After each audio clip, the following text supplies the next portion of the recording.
트럼프 대통령이 중동의 휴전 이후 이번에는 또 하나의 철옹성으로 여겨지는 페드, 연준을 제압하기 위해 나설 것이다라는 소식이 들리는데요.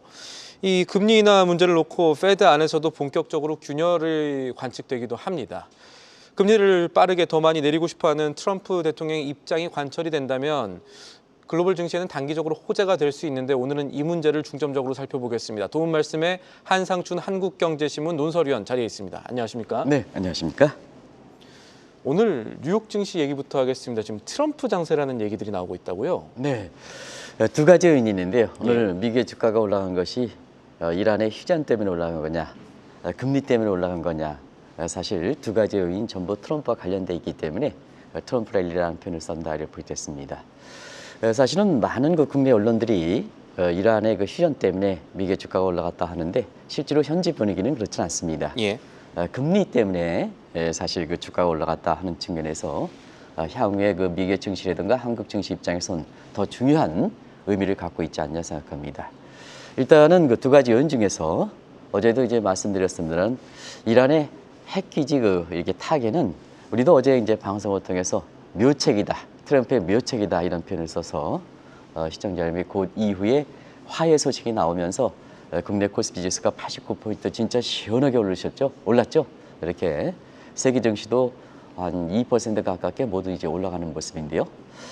트럼프 자체적으로 보면은 사실은 그동안 관세라든가 미국 내 반 트럼프에 대해서 위기에 몰렸었는데요. 이란의 핵기지 타결에 의해서 사실은 돌파구를 찾은 것이 아닌가, 다시 힘을 얻은 것이 아닌가 하는 것이 폴리노코를 중심으로 해서 워싱턴 정가의 모습이고요. 그런 각도에서 자 시청자분은 같이 공부해 보도록 하겠습니다. 또 시청자분이 답을 좀 내주시기 바랍니다. 트럼프는 독재 야망을 꿈꾸는 사람이거든요. 그런 과정에서 여러 가지 정치적으로 에브라함 링컨, 경제적으로 사실 루즈벨트 대통령, 그래서 경제 영웅을 꿈꾸고 있습니다는 사실 집권 일기부터 많이 이렇게 했던 것이 노벨 평화상입니다. 이번에 핵기지 타결에 의해서 올해 노벨 평화상을 수상할 수 있을까? 시청자 여러분 어떻게 생각하십니까? 누구든 심사위원이 아니기 때문에 이렇게 정답이 나올 수가 없습니다는 저는 개인적으로 핵기지 타결에 의해서 이것이 비록 성공했다 하더라도 사실 트럼프가 노벨 평화상을 받는 사례는 아마 가능성은 적을 거로 생각합니다. 과거 이거 노벨 평화상을 타했던 미국의 대통령들을 이렇게 보면 굉장히 비정부적인 기구를 통해서 국제 평화에 이바지했던 사람들이 탔거든요. 그래서 직접 핵기지 타결에 의해서 노벨 평화상 얘기를 어느 전문가가 얘기하는데요. 우리에게 가능성은 적지 않느냐. 아직도 이란과 이스라엘 전쟁은 이렇게 휴전됐다 하지만 여러 가지 불확실한 요인이 있기 때문에 올해 노벨 평화상 수상은 상당히 어려울 것 같습니다. 그렇기 때문에 금리 문제가 더 관심이 됐다는 얘기입니다. 그런 측면에서 지금 파월과 이렇게 트럼프 간의 갈등이 심해지죠. 그런 상태에서 자 여러 가지 요인이 있습니다는 이번을 통해서 국제유가가 많이 하락됐습니다. 그러면 국제유가 하락을 하면 인플레를 잡을 수가 있죠. 그러면 트럼프의 금리 인하 요구를 관철시킬 수가 있는 거 아니겠습니까? 그런 각도에서 사실 오늘 파월 의장의 의회의 반기보고서 청문회를 앞두고 트럼프 대통령이 이제 금리 인하폭을 3%포인트까지 이렇게 내쳤습니다. 시청자 여러분 지금 4.5% 운영되는데요. 3%포인트까지 된다면 1.5%가 되고 미국의 물가 상승률이 3%면 마이너스 한 2.5% 정도 이렇게 초저금리가 되는 겁니다. 이게 증시 입장에서는 오늘 환영했다 이렇게 보겠습니다.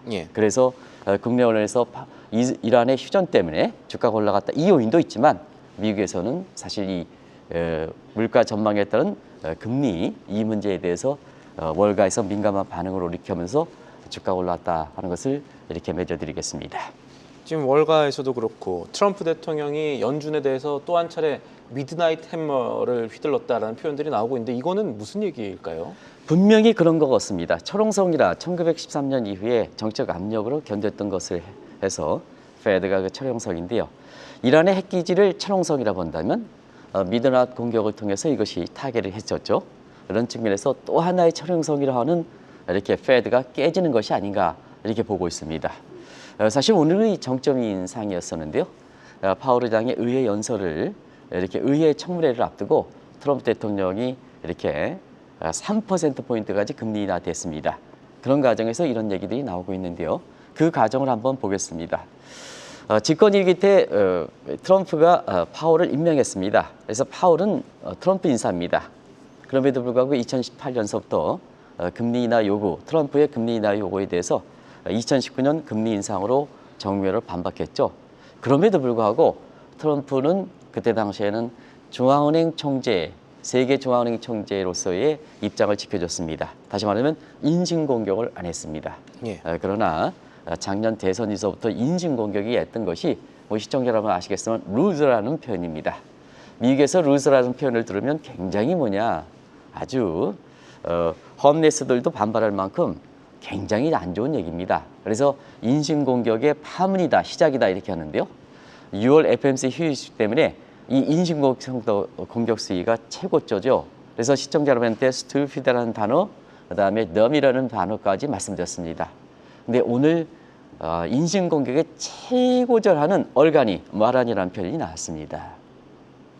그런데 이런 그 발언을 듣고 직전까지 나왔으니까 파월 의장이 의회 청문회에서 어떻게 얘기 나왔을까? 역시 꿋꿋하게 미국 경제를 이고 미국 국민을 위해서 파월의 금리 인하 요구에 대해서는 사실은 정면으로 반박하는 이러한 그 요구들을, 왜냐하면 이제 의회 하원 청문회에서는 공화당이 지금 다수당이거든요. 예. 그 지휘권을 대부분 다 공화당 의원이 갖고 있기 때문에 트럼프가 요구하는 사항에서 직접적으로 질문했습니다. 금리 인하 요구 어떠냐? 특히 7월 금리 인하 요구 어떠냐?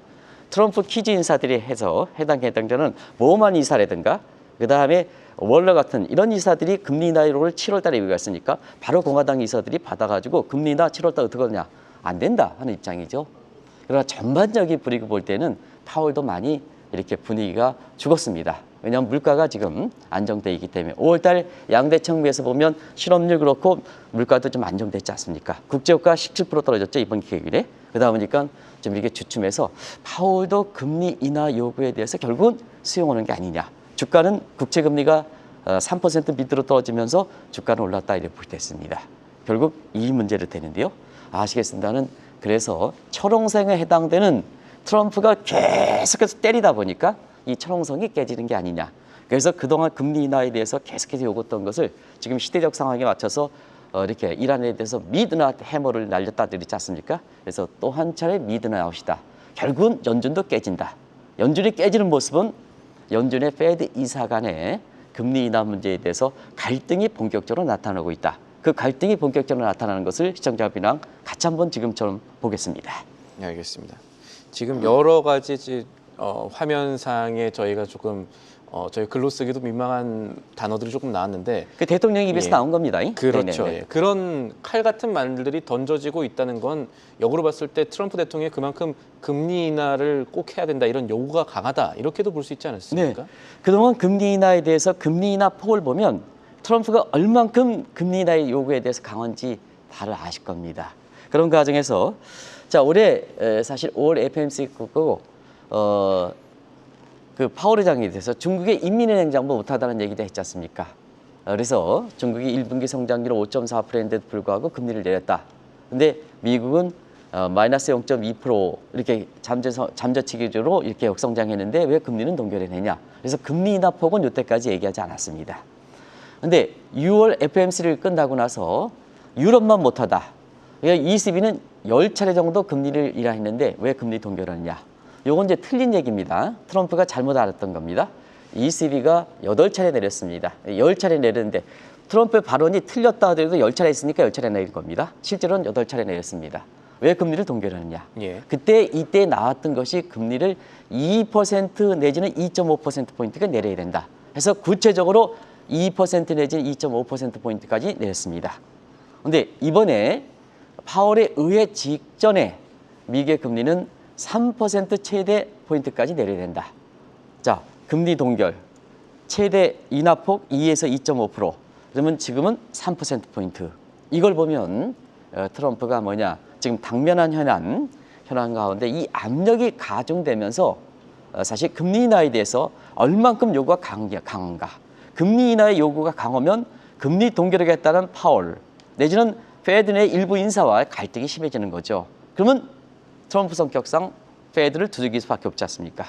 그래서 페드를 어떻게 두들기는지 지금 대체로 가이드라인이 나오고 있는데요. 그걸 보도록 하겠습니다. 지금 금리 인하에 대해서 트럼프 대통령만 좀 목리를 부리는 상황이냐, 아니면 시장에서 봤을 때 금리 인하가 가능한 혹은 필요한 상황이냐, 이 점도 좀 따져봐야 될 것 같은데요. 그러면 네.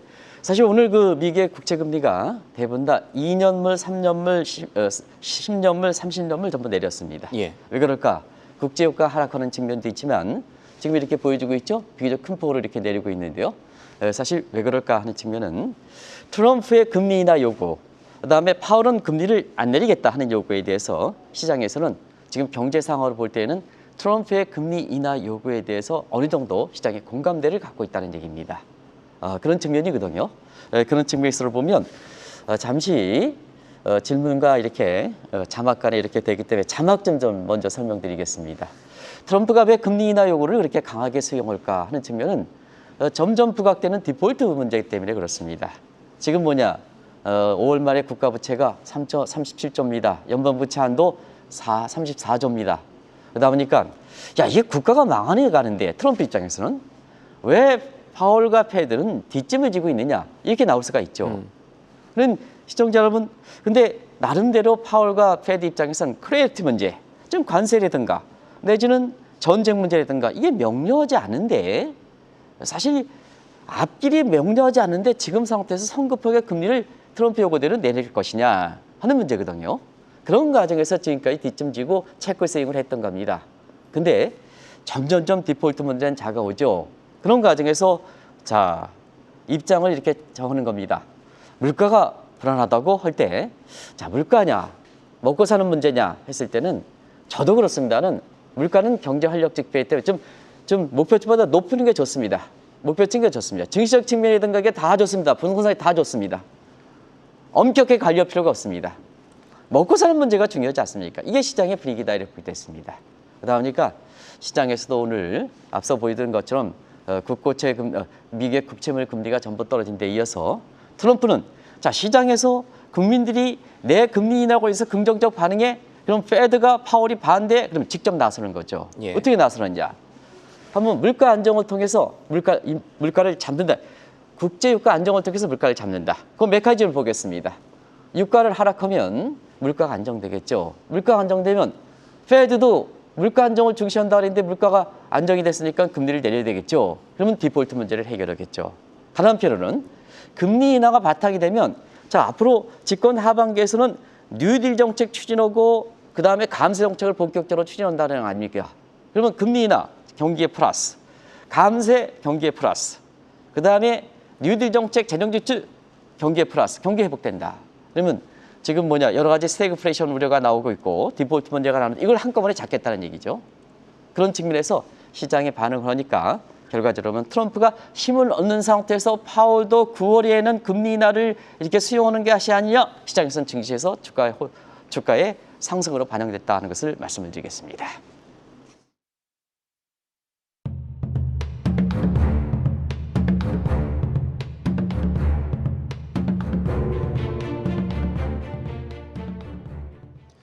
자, 도널드 트럼프 미국 대통령의 금리 인하 요구에 시장도 그럴 수 있다, 긍정적으로 반응을 하고 있다면, 근데 이거는 한편으로 그만큼 미국 경기가 좀 어려워지고 있다라는 반증이 되지도 않을까요? 네, 그렇기 때문에 트럼프 금리 인하에 대해서 수용하는 거죠. 그걸 한번 패드 자체적으로 불치 내용들을 한번 보도록 하겠습니다. 예. 다른 각도로 보여드리겠습니다. 시청자분이니까. 자, 6월달 스태그플레이션 우리 했죠. 그래서 성장률은 1.4%까지 떨어져서 미국의 잠재 성장률 1.8%에 비해서 마이너스 0.4%의 디플레 갭. PC 물가는 3%를 멀어서 인플레 관리 가능한 수준을 벗어났습니다. 자, 스태그플레이션일 때 연준은 어느 쪽에 둘 것이냐 하는 측면을 한번 보겠습니다. 물가 안정 쪽에 둔다면 중립금리는 4.5% 이상 되죠. 중립금리는 뭐냐? 3% 이상 올라왔으니까 자연스럽게 물가가 올라갔으니까 선제적으로 금리 인하의 의향을 나타내는 중립금리는 올려가야 되지 않습니까? 그래서 과거의 PC 물가가 간행대로 해서 중립금리 상을 이렇게 점도표 스케이터 다이그램을 해서 딱 추정해 보니까 자, 3% 이상 나왔을 때는 중립금리가 4.5%가 돼야 됩니다. 거꾸로 경기를 이렇게 부양하는 데에 중점을 둔다 하면 1.4%입니다. GDP 개선액의 마이너스 0.4%입니다. 이것도 과거에 경기 부양을 중시할 때 중립금리를 딱 때려보면 삼각계산을 때려보면 3.5% 밑으로 떨어져야 됩니다. 저 오타가 났습니다. 제가 좀 작가님한테 좀 수정을 요청했는데요. 3.5%입니다. 시청자 여러분 3.5%입니다. 아마 좀 지금 바로 고쳐줄 거로 생각하는데요. 예, 3.5%입니다. 그러다 보니까 야, 물가를 중시하면 중립금리는 4.5% 가야 되고 그다음에 경기를 중시한다면 3.5% 밑으로 떨어져야 되는데 왜 점도표 내용에서 보면 작년 12월, 3월 달, 그다음에 올해 6월 달까지 3.9%냐. 아직 고쳐지고 않는데요. 그거 바로 고쳐주시기 바랍니다. 3% 밑으로 가야 하는 것을 3.5% 밑으로 가야 된다 하는 것을 좀 지금 바로 고쳐주시기 바랍니다. 그러더군요. 근데 중립금리는 12월과 3월과 6월 달 전부 3.9%입니다. 그러면 뭐냐? 트럼프 입장에선 화가 날 수밖에 없죠. 연준 이사들이 높은 연봉을 받고 뭐 하는 거냐 도대체. 왜 뒷짐만 있느냐.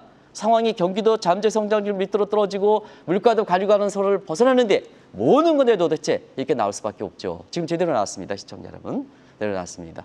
이렇게 나올 수밖에 없죠. 그러다 보니까 뭐냐.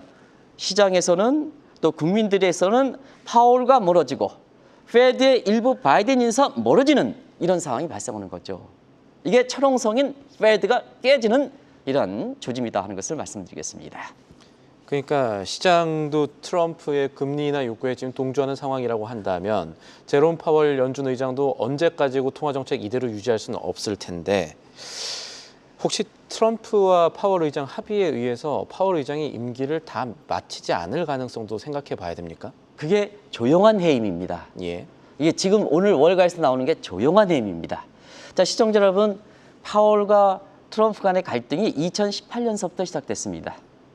그리고 이 짧게는 대선 과정을 시작했습니다. 한나라의 초교통수권자와 그다음에 중앙은행 총재 간의 갈등이 2018년서부터 지속된다 하면 이거는 미국의 창피죠. 미국의 창피죠. 그래서 뭐냐? 1987년 폴 벌커 의장 잘 아실 겁니다. 네. 한국경제TV에서 글로벌 컨퍼런스 이분을 모셨습니다.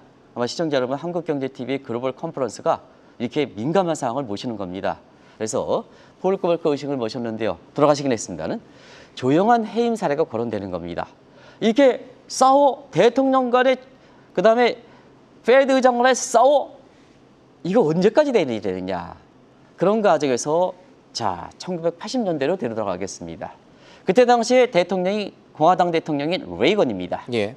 그래서 계속해서 싸우니까 어떠냐.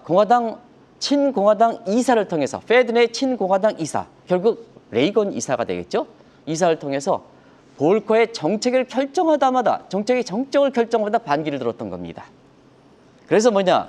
결국 볼커와 조용한 합의를 거쳐서 자 임기 전에 1987년 그 유명한 앨런 그리스버가 등장하게 되는 겁니다. 자, 그럼 보겠습니다. 지금 뭐냐? 철옹성이 페드가 깨지고 있다. 보험만 이 강한 매파입니다. 페드에서 강한 매파입니다. 예. 원로도 매파입니다. 갑작스럽게 강한 비둘기도 들어왔었거든요. 근데 이 사람은 뭐냐? 페드 인사 중에서 보험만과 그다음에 원로는 트럼프가 취임 이후에 임명한 유일한 두 사람입니다. 유일한 두 사람입니다. 이 사람이 강한 매파에서 지금 비둘기파로 돌아서고 있거든요. 상황이 똑같지 않습니까, 시청자 여러분? 1987년에 폴 볼커를 쫓아냈을 때 상황과 똑같지 않습니까? 그래서 이번에는 뭐냐? 조만간 페드 의장의 후임을 결정하겠다 하는 입장도 이런 각도에서 나온다. 그래서 페드 내에 본격적인 균열이 나오고 있다. 이러고 있다. 결국 최고통수권자 파월 의장 간의 갈등 문제에서 누가 이길 것이냐? 아이고 임명권자가 이기는 거죠. 그래서 뭐냐 금리 인하 요구에 대해서 시장도 반응하다 보니까 이 주가가 올라왔다는 것을 말씀을 드리겠습니다.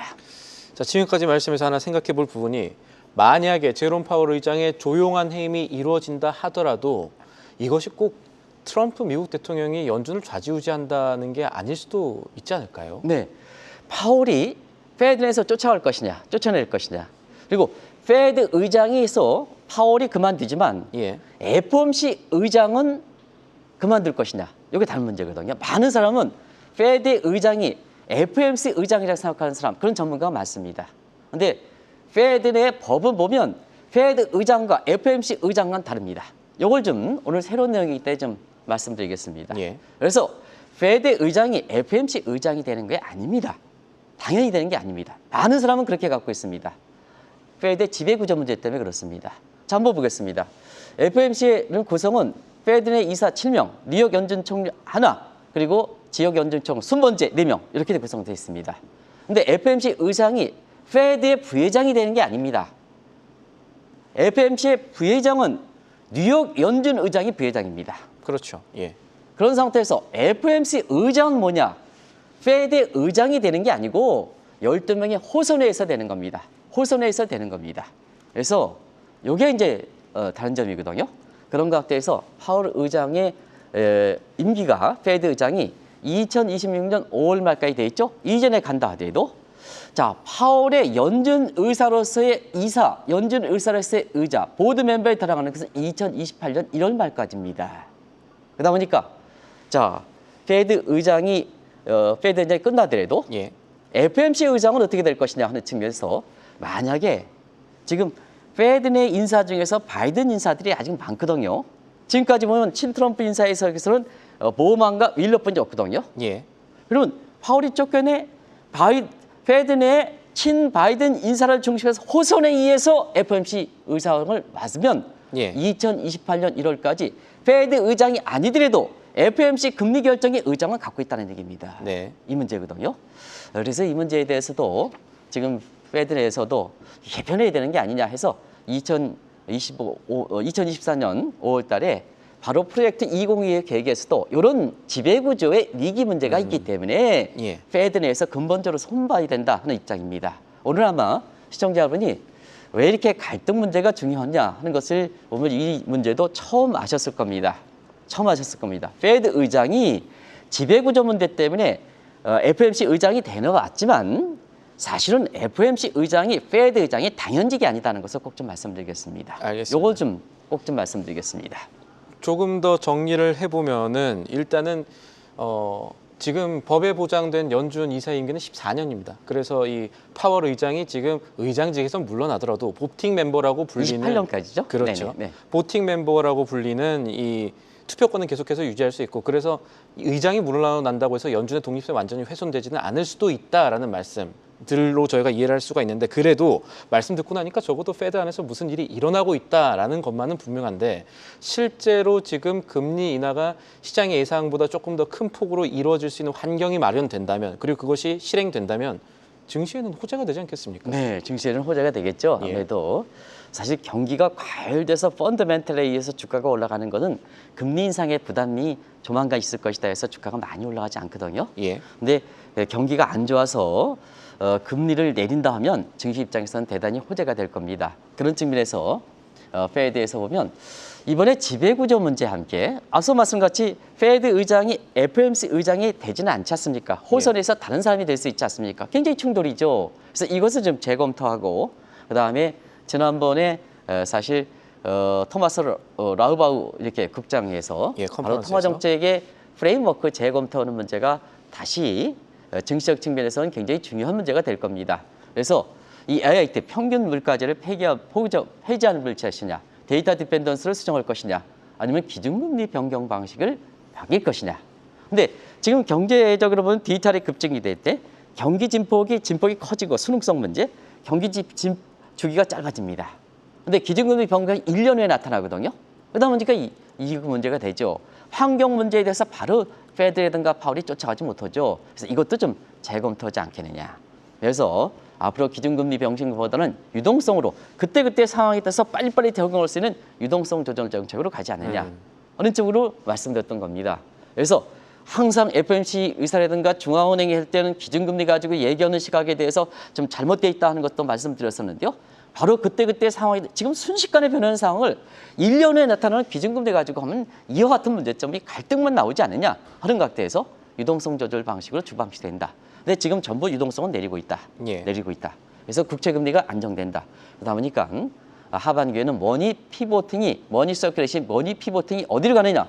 증시 쪽으로 가지 않느냐. 그래서 리퀴드 마켓 얘기가 나온다. 이것이 오늘 주가가 이란의 휴전보다도 금리 문제가 더 중요시되면서 사실 주가가 오르는 배경이다. 그러면 한국 관점 보면 한국은 금리를 내린다. 경기가 워낙 안 좋기 때문에 돈도 푼다. 추경도 30조 이상 푼다 하는 과정에서 사실 많은 사람들이 어제 코스피 지수가 3,100 됐습니다. 어떤 증권사도 예측을 못했습니다. 그리고 이명박 대통령이 취임하고 불과 며칠 만입니까? 이재명 2,700, 대통령이, 예. 2,700에서 지금 3,100까지 갔지 않습니까? 예. 그런 과정에서 증권사가 올해 했잖아요. 3,500까지 갈 수가 있다는데요. 이런 점에서 이런 조건이 형성되면 코스피가 5,000이 언제 도달할지 모르지만 그 기간은 상당히 앞당기지 않겠느냐 하는 이런 시각이 나올 수가 있다는 것을 말씀드리겠습니다. 알겠습니다. 마지막 말씀이 투자 측면에서는 참 중요한 얘기가 될 텐데 오늘 말씀은 여기까지 듣지요. 지금까지 도움 말씀에 한상춘 한국경제신문 논설위원과 함께했습니다. 위원님 오늘도 감사합니다. 네, 고맙습니다. 계속해서 다양한 경제 이슈를 알고 싶다면 구독과 좋아요, 알림 설정 부탁드립니다. AI 캐스터 권미정이었습니다.